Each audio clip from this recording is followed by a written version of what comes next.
Oğlu ölmüş ana da deyir ki, bunu filankəs öldürüb, İlham Əliyevin xəbəri yoxdur. Bütün sosial şəbəkələrdə də bu material paylanır. Harada baxırsan İlham Əliyevin müsahibələri, İlham Əliyev söz deyir filan zat, hər yerdə də izləyici özünün abunə olduğu yerlər var və baxır. Oradan sosial şəbəkələrdən düşmür bu adam. Yəni o mənada yəqin ki, indi deyirlər ki, məsələn, deyək ki, dostlar deyir ki, Adnan Əhmədzadənin yaxşarcı milyardlardan danışan pulu var. Hətta deyirlər ki, məsələn, Avropa ölkələrində deyək ki, filanda yerləşdirilmiş ağla sığmayan dərəcədə bunun varlı dövləti var.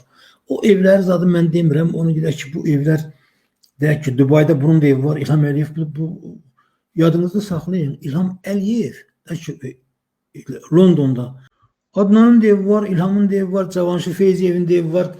Yəni İlham Əliyev bilir ki, onsuz da geç-tez bu ölkəni bunlar bıraxıb getməlidirlər. Yəni Taliyev hər yerdə Adnan Əhmədzadə də həmən bunlardan biridir və o da bunlar nə edirsə, məsələn deyək ki, Cavanşir Feyziyev 5 dənə mülk İlham Əliyev alanda birinin özünü alırdı. Bu da həmən onun kimi bir şeydir. Yəni o nöqteyi nəzərdən maraqlı olan, ona görə deyirəm ki, məsələn deyək ki, hardasa bugün deyək ki, az ola 10 gündür ki, Adnan Əhmədzadə, indi Anar Əlizadə, yəni o sokar ətrafında olan bütün nə qədər yaxşı pulu olan adamlar var, yəqin ki, hamısının tüvəllərini alacaqlar bunların. Yəni İlham Əliyev müəyyən mənada qabağa buraxdı, bunlar yığdılar filan, taladılar filan, elədilər o yan bir faizlərlə. İndi baxır ki, deyək ki, Adnan artıq bunun pulu 1 milyardı keçirsə, sabahcı bunun qabağında dayanmaq olmaz.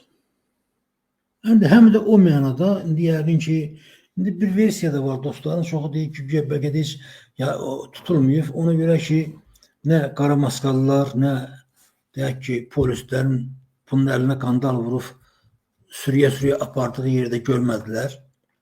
Nə də elə bir şey olmadı. Ancaq həbs olunub, falan olub, ortada heç nə yoxdur. Yəni mən nəyi demək istəyirəm? Mən demək istəyirəm ki, dostlar, bu işin başında İlham Əliyevdir. İndi deyək ki, 5-ci kolon deyirlər. 5-ci kolonun başında Azərbaycanda İlham Əliyev dururdu və ətrafında olanlar da onlar Rusa qulluq edirdilər. Və bu gün İlham Əliyev üst açıldı ki, bunu Putin aradan götürmək istəyir, qaçdı. Və bu gün həmin o 5-ci kolon İlhama qulluq edir. Yəni onlar dünən ona görə Rusun yanında idilər ki, İlham Əliyev oradaydı. Və İlham Əliyev onların heç birinə də dəymir, hamısı da öz yerindədir. Yaxşı. İlham Əliyev bilir ki, bunlar 5-ci kolonda Rusiya işləyir, çıxarsın da işte, niyə çıxartmır? Yəni, məsələ budur. Mən yenə deyirəm dostlar, biz öz problemimizi həll eləməliyik. Yəni, İlham Əliyevdən təsəvvür edin, baxın, söhbət milyonlardan getmir, burada milyardlardan gedir, dostlar. Milyardlardan gedir ki, Azərbaycanın sərvətini bunlar talayırlar və biz də qıraqdan oturub baxırıq.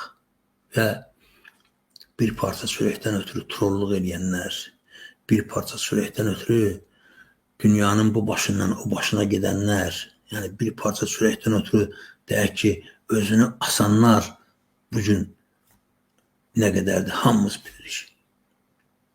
Amma bu dələduzlar ölkənin sərvətini elə Allah dağıtmış kimi elə dağıdırlar ki, elə bil ki, düşmən malı.